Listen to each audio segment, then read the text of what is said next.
Hello guys, this is Rupneet here. Today I'm going to be sharing with you guys my 2 years of makeup empties. But before we start, if you are new here, please consider subscribing to my channel because I make a lot of panning content. And if that is something interests you, please keep on watching. Last year I finished 3 of the lip balms. So one is from Maybelline Baby Lips.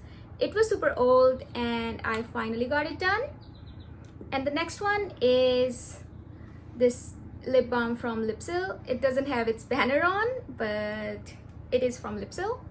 And the last lip balm that I finished last year was from Blistex again. It was in the form of this jar. This is all empty now. Moving on, this year I finished this lip balm from Blistex. It has SPF 15 and it is in the flavor of orange and mango blast. This is how this one looks like. Now let's move on to the face products. So last year I finished 2 powders. The first one is Maybelline Fit Me Matte and Poreless. It's in the shade 120 Ivory, Classic Ivory, sorry. And this is how it's looking like, all empty. I really liked this powder. It gave me a nice blurring effect. However, I would not repurchase this because Maybelline is not cruelty free and I actively try to avoid purchasing anything from non-cruelty free brands. However, I haven't gone like fully cruelty free, but that is something I'm working towards. I came across panning content in December of 2019 and I was so intrigued and I decided panning and like capturing pictures of my progress from the new year, which was January 2020 at that time. So that's why I don't have like the older pictures of how those products looked like. I only have the pictures of what they kind of look like in 2020. I hope that makes sense. And the next product I finished was the Jordana Powder. I don't have its packaging on me anymore, but you can see the progress pictures and the empty packaging. I really like that powder. However, it was a little thick for my liking, but it was a really nice brightening powder, which I really enjoyed. It's so sad to see that Jordana has gone out of business. I guess it was Milani's sister brand, but what can you do? I finished that last year as well. And there was like a little bit of bronzer side left in the Wet n Wild brightener and bronzer duo. I don't know what its name is, but I'm like reusing its packaging to franken like bronzers and blushes.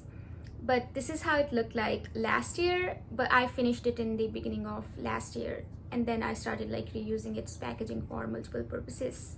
Let's move on to the products that I finished this year. So this year I finished the bronzer from NYC. It's in the shade 720 Sunny, and this is how it's looking like now.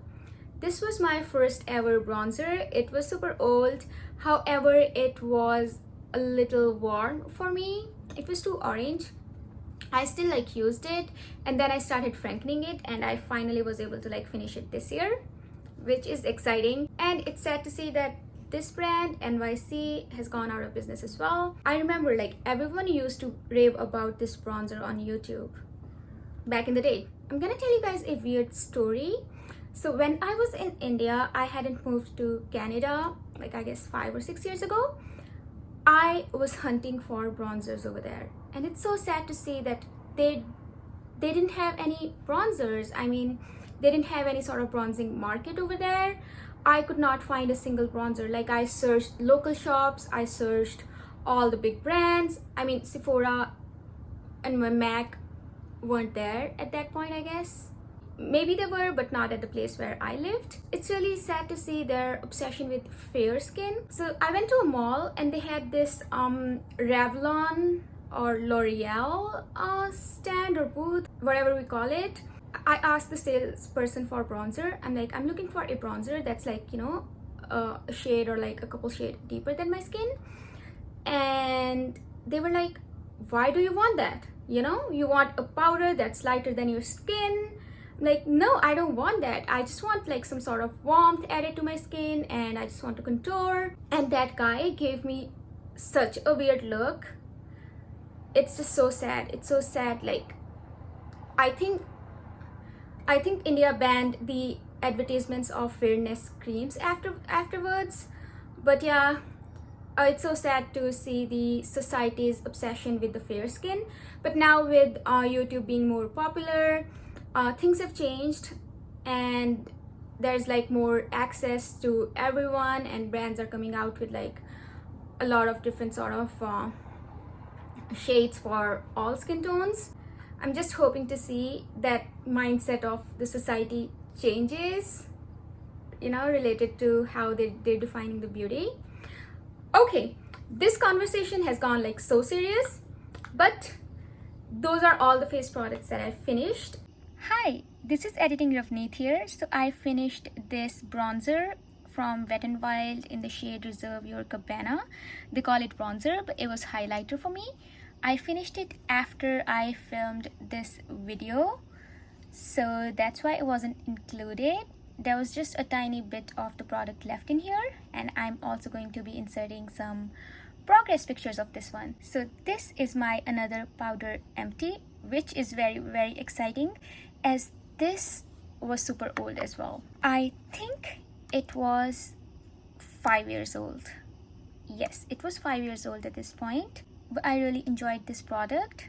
I used it as a highlighter, as a brow bone highlight.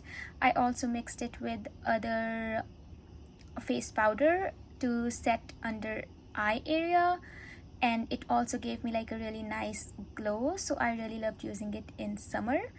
I'm happy that this is gone because there was a lot of product in here. Yeah, there was like 13 grams of product. Yeah, so that is this. Now let's move on to my favorite part, eyeshadows. I started working on e.l.f. Matte for Matte Holy Smokes last year in the beginning of January. This is how it's looking like now. I finished all of those eyeshadows this year, but I was working on them throughout 2020. And the next palette is Wet n Wild Comfort Zone.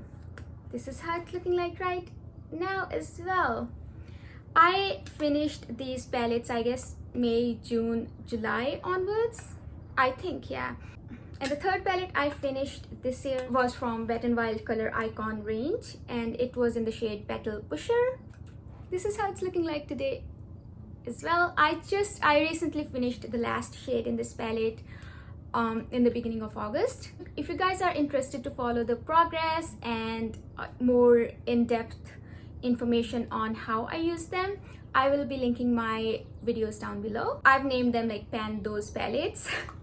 And the fourth palette that I finished this year is from Wet n Wild again. It is called Not a Basic Peach. I worked on this palette last year, but it wasn't in any sort of project. I was just reaching for this palette because of its warmer tones. This is how it's looking like. This was my Pan That palette this year, Tiny Pan. Tiny Pans is a collaboration with Fantastic Ladies group. There are a lot of people panning their Tiny Pans palettes. So if you're interested, just search on YouTube. You'll find like a bunch of content. And then the last palette I have is from the shadow palette from Sante. I just saw this palette and I picked it up. This is how it's looking like, by the way, but I did not finish this palette at all. So I was like, oh, this is really cheap, you know, let's try out the formula, let's see if it's any good. It had all of the shimmer shades. They were like so oily and so hard to work with, like I couldn't pick them up on my brush or in my finger, except one shade, which was here. And I did finish this eyeshadow this year. Rest of the eyeshadows, I just like scraped them out and decluttered them. And then the last eyeshadow I decluttered was a cream eyeshadow from Tarantino. I don't know how to say this, sorry. And it was huge. So it was in the shade Nebula and it was 10.5 grams of product. I did not buy this. It was passed on to me by my cousin. And this is how the empty jar looks like, by the way. I think its formula wasn't as good. It was an iridescent sort of shade that gave a purple shift. With that, I have come to realize that I do not like using cream products. Like I don't have any eyeliner empty, I don't have any lip products empty. Like I have lip balms but not lipsticks or lip liners. And I only finished like one foundation last year, which was Maybelline Fit Me Again, and that was super old. That was like 4 years old by the time I used it up. I don't use concealers.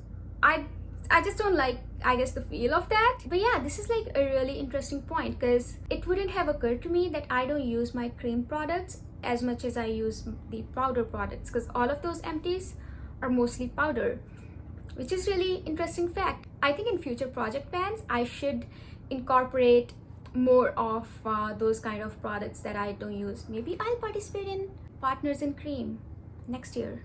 Yeah, we'll see. But that was everything I had for today's video. Thank you so much for sticking with me until the end. I hope you have a wonderful time. Bye, take care.